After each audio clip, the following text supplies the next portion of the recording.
Before I get to our next guest, I would just like to make a quick note. If you're listening to the program, a big thank you. But if you're having difficulty with your hearing, you need to give a call to my friends at Mount Harrison Audiology in Rupert.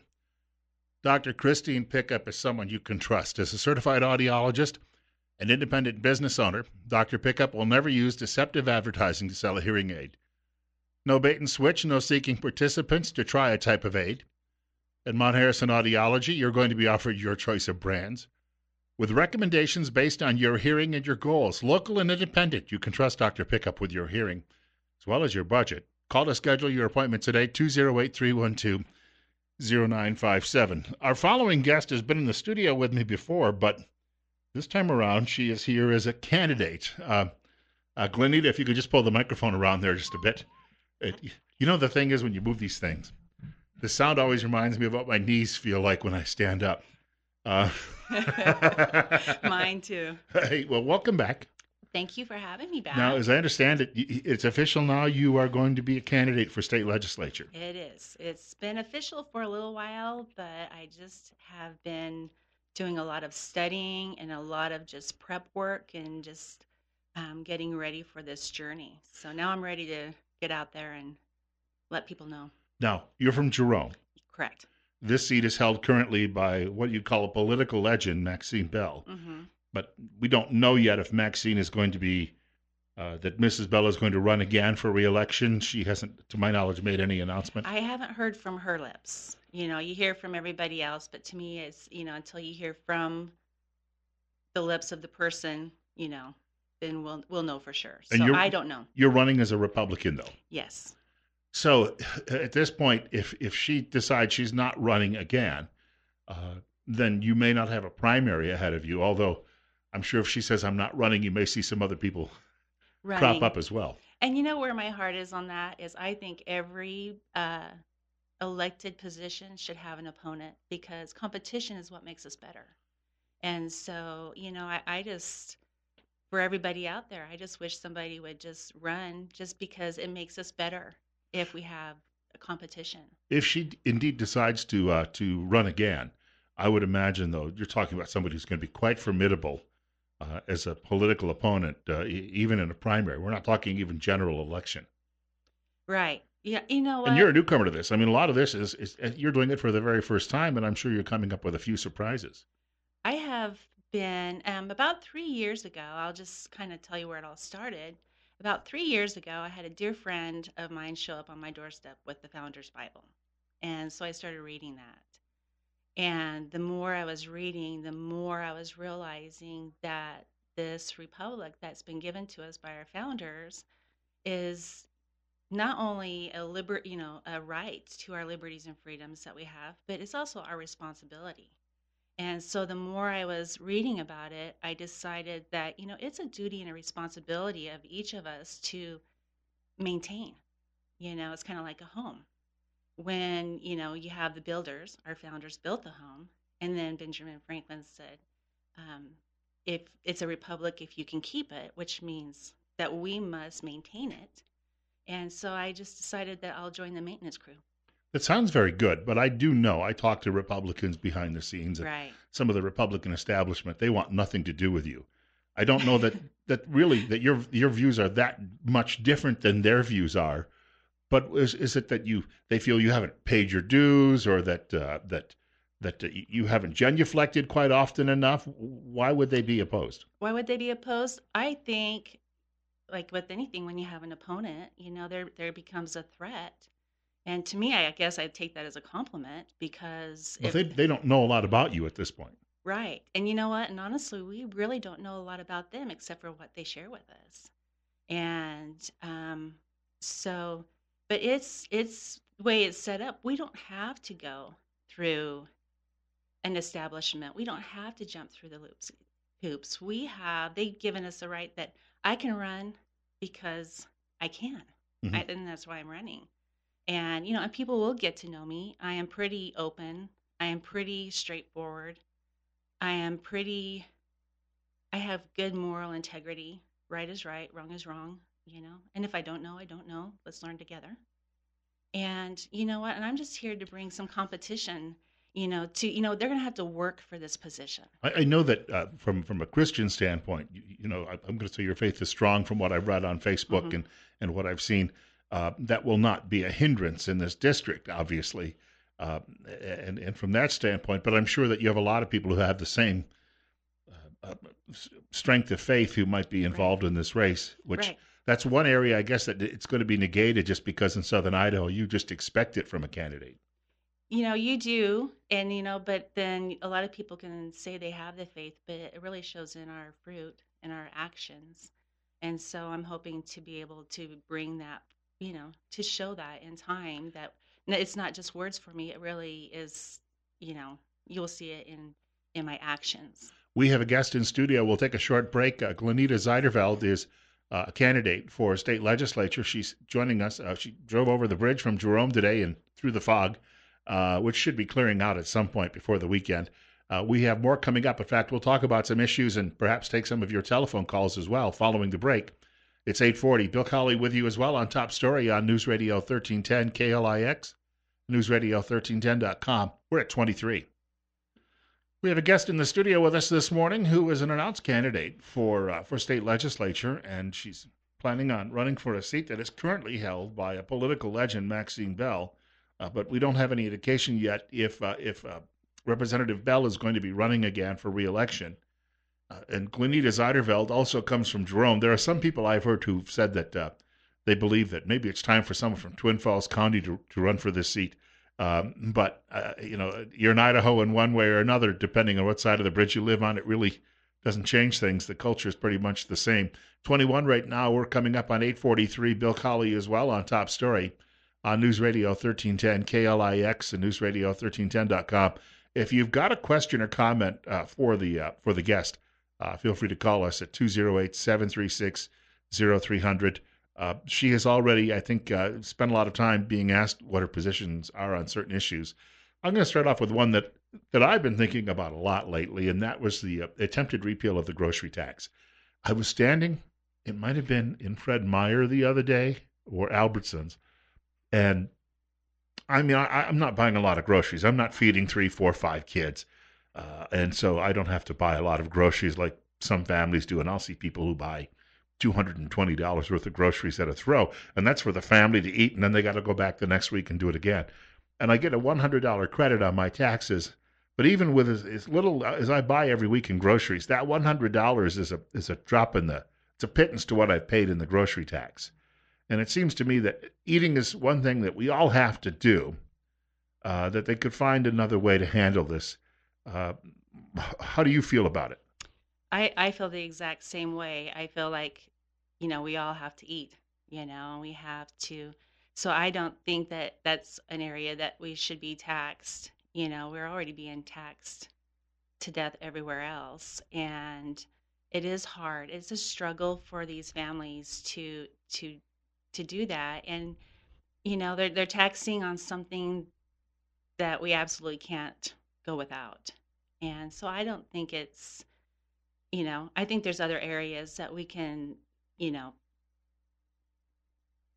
get income for whatever that income's bringing. I read I'm learning the budget, I, so I read last week a post from a woman I know who's running for state senate up in the northern part of Idaho that we are spending in excess of $300 million every year on services for people who might be here illegally. Uh, and yet we're paying a grocery tax. right, The legal residents are paying it as well. right, Obviously, maybe the illegal aliens are paying it too, but it's still, it tells you that maybe our priorities aren't in the right place. yeah. Well, and then everybody does pay the tax. Okay, illegal. But the thing is, the only person that's really benefiting it is really the illegals that we're paying all this money out to them, and we're not giving it out to the people, giving that break to the people who are working hard and trying to stay afloat and trying not to go on the government assistance. They're working really hard to not go there. And so it'd be nice to see them get a benefit. Let's bless those who are working hard to not take from the government, And I would just like to see us not have that tax. We have a caller with us, and it's 8:45. A caller, what's your question or comment for the candidate? Well, I think the caller's decided to throw in the towel. That happens sometimes when you're on a cell, especially. The phone rings Yeah. for a couple of minutes, and then you're done. Telephone number, if you've got a question or comment for the candidate, Glenneda Zuiderveld, at 208-736-0300. It's calling coming up on 846, we'll call it. News Radio 1310, KLIX, and newsradio1310.com, and we're at 20. Bill Colley with you as well on Top Story.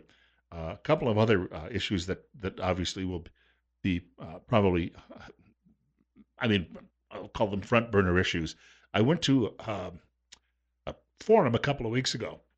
Excuse me, I've got a tickle in my throat, but I went to a forum a couple of weeks ago, and the 5 candidates for lieutenant governor were there. And I thought, actually, they all gave good presentations. But there was a fellow, I had not met him yet, named Bob Nanini from up in Coeur d'Alene. Grew up in Wallace, actually, so he's a small-town guy. But he was explaining that perhaps the biggest issue we've got is that education budget. It's the biggest piece of the pie. And he said that no one else wanted to even be on the committee, so he got on the committee when he got to Boise. And he said that the reason he's running for lieutenant governor is he feels you need someone who's got some background there as well. It may be the biggest piece of the pie, but we in Idaho don't necessarily spend the most money on educating our children. But if you pick up a newspaper editorial, they'll tell you that our kids aren't as bright as other kids are in other parts of the country. They may not put it into those words, but that we need to throw more money at this, to spend more money so that we can bring ourselves into the 20th century, much less the 21st. Do you think that that's the right approach? Well, I think that we need to look into where we're spending the money, because it is a huge piece of the pie, our education. That's a huge part of our Idaho budget. And we need to look where are we spending it, where can we maybe change things up. Maybe we should get the money more into the classrooms instead of maybe administrative and stuff, and bringing it into the classrooms. That will benefit the children. And so that's where I stand is let's look to see, let's get some details on where everything's spent. And then let's see if we can't change things around and bring more money into the classrooms. I know a lot of teachers, they're paying so much out of their own pocket for things, and yet here it's our largest, area that we're spending, and they're still spending money out of their own pockets. So I would like to see more money going into the classroom. Now, I was just reading a piece today in an editorial column in an out-of-town newspaper about nationally, we thought we were going to be seeing more action on school choice with Betsy DeVos in the Department of Education. It hasn't happened yet, although apparently it's not her fault because there's some people who drag their feet on these things in Washington. Could we, from your vantage point, do something more in the way of a voucher program within the state of Idaho? I know there's been some court battles about this, but it seems that recent decisions have favored localities that do it. Right. Could you see that as being perhaps an option or a solution that we would give people a choice of where they can send their kids to school, including homeschooling? Right. I think, again, it comes back to the competition. The voucher program will bring that competition back. And, having that, it will benefit our children, and that's what everybody's focus is benefiting our children and educating our children. And so I think with bringing that voucher in, that it will bring in that competition, for, the teachers to, maybe they're losing a little bit of heart. They have so many things coming at them. But, when you bring in that competition, maybe they'll start looking at a way to remotivate themselves to, to do good so that they can be, where the parents want their children to go. And even in homeschooling, I homeschooled. And part of the problem, though, I can kind of see with the voucher is then it brings in government into your front door. Is there gonna be strings attached? There's always a cost. Something always comes at a cost. So I think, and not financially. So it depends on what people are willing to give up, or what's really important to them. Got to mention we're about 10 minutes away from 9 o'clock and joined in studio by Glenneda Zuiderveld. She is a candidate for state legislature, and she pointed out from Jerome. And we still don't know if the incumbent is running for, just a recap, if you're just joining us, the incumbent, Maxine Bell, if she's running for re-election or not. that's not going to stop Glenneda if she decides to pursue the seat at this point. Primary would be in May, right? May 15th, and that's very important. That is a very important date to show up. Here's people to try to pin down where a candidate philosophically stands. We can often say it's who you affiliate with politically as well. So we've got three main Republicans, big name Republicans running for governor. Hmm. We've got two now Democrats. I'm told the Democrats are going to be on the air with us in a couple of weeks, the two candidates. We've already been visited by the Republicans, but um, who of those three do you think, if you were in the legislature, you would work best with? I would have to say, I'm kind of still studying all of that, but I probably would have to say I would lean more towards Raul I was Labrador. going to say the guy who speaks Spanish really well. Yeah, yeah. Hey, and Glenita kind of sounds Spanish, so no. But I probably would think, and you really don't know how well you're going to work with somebody until you're working with them. But as far as what, I probably agree with him the most. I don't agree on everything, but I agree with him the most on things. So, And then the lieutenant governor candidates, as we've said, there's five Republicans. And I got to meet them all and listen to all of them. And I do have some philosophical differences. But from what I gather, from the most part, they all support, for instance, Second Amendment. Everyone has some standard Republican positions that are common, but it's the nuances of how they look at government and the role of government, I guess, in our personal lives that differs. And I had a sitting legislator tell me off air a couple of weeks ago she was favoring Janice McGeehan from Idaho Falls, hmm. and I've met Janice as well, and we've talked a lot about how media works in government and the like. Do you have a favorite among those five? Have you had a chance to really look into that yet? I haven't. I actually have met Janice once. She came to a We the People meeting and introduced herself, and um, I would probably have to say so far that she is on my top of the list. I know that For just me. judging from my drives around the county, that Kelly Packer has a lot of support too, and people have really big signs. So I've seen that. It's coming up on 8:53. Glenneda Zuiderveld is joining us in studio. 20 right now on Top Story on News Radio 1310 KLIX and newsradio1310.com. Speaking of driving around, last winter, no matter where I went, whether it be out in Cassia County or if I was in Blaine County or if I was in Ada County or I was in Twin Falls or Jerome counties, uh, we had the roads just collapse and crumble during the course of that really harsh winter. We are essentially borrowing the money right now to pay for road repair.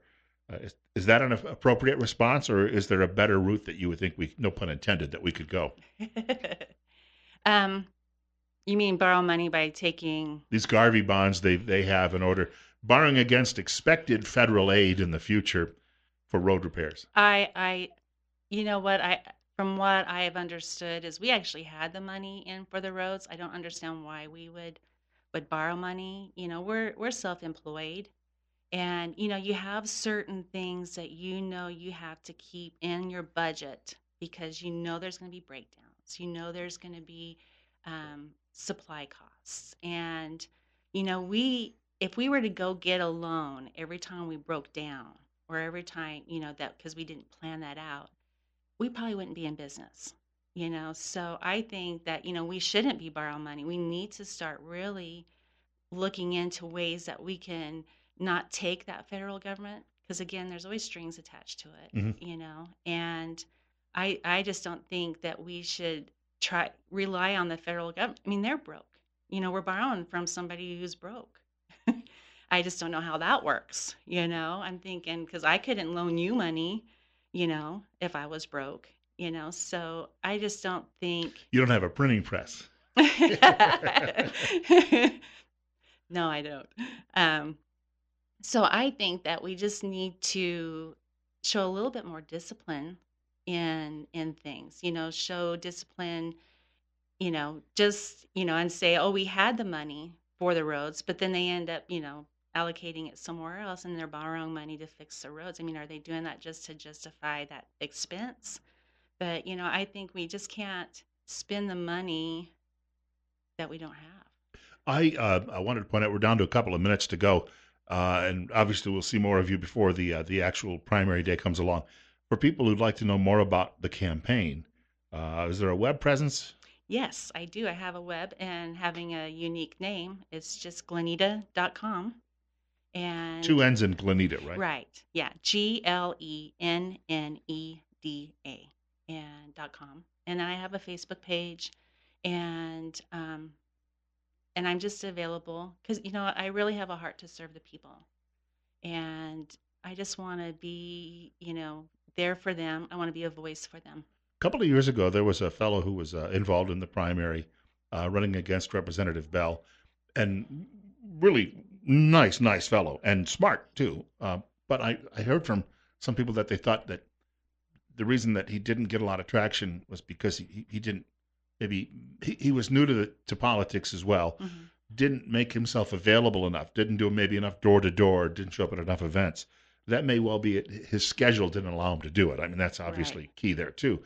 But you have a lot of these things. I hate to say it, it's learning as you go, isn't it? And right. And I'm taking everybody with me. You're all going to learn with me because there's a lot of people. I found out that you know there's a lot of people that don't know. Either from lack of interest or fear or whatever the reasons may be. But that we have a republic, and for us to keep it, we have to learn. We have to and it's not too late. They want us to think it's too late, or trying to manipulate or discourage us from getting involved, but it is not too late. I encourage everybody to get out there, learn your constitution, learn what your founding fathers gave you, and because everybody's pointing fingers at everybody, but we might be the fix. The other person listening out there, you might be the fix. And so I'm hoping to encourage people and give them hope and say, you have every ability. That's the only thing. You have to be a certain age. They want citizens to run. That's how our founding fathers did it to us, uh, set it up for us. we'll talk more at a later date. Yeah. Got to take a break, and we've got news coming up next from Fox at 9 o'clock. And then we're talking about firearms in the next hour of the program as well. A lot to talk about on that front. Want to thank Glenneda Zuiderveld for coming in today and chatting with us for a few minutes. This was short notice because she was trying to talk to some other media as well. And I said, well, heck, come on into the radio station. And Yes, and and thank you for that. Sometimes it's just best being spontaneous because then you don't yeah, have those expectations or get all and, anxious and and I'd stuff. like to beat them to their publication date. There you go. Thanks, Bill. We have more coming up in just a few minutes on Top Story on News Radio 1310 KLIX and newsradio1310.com. It's 21.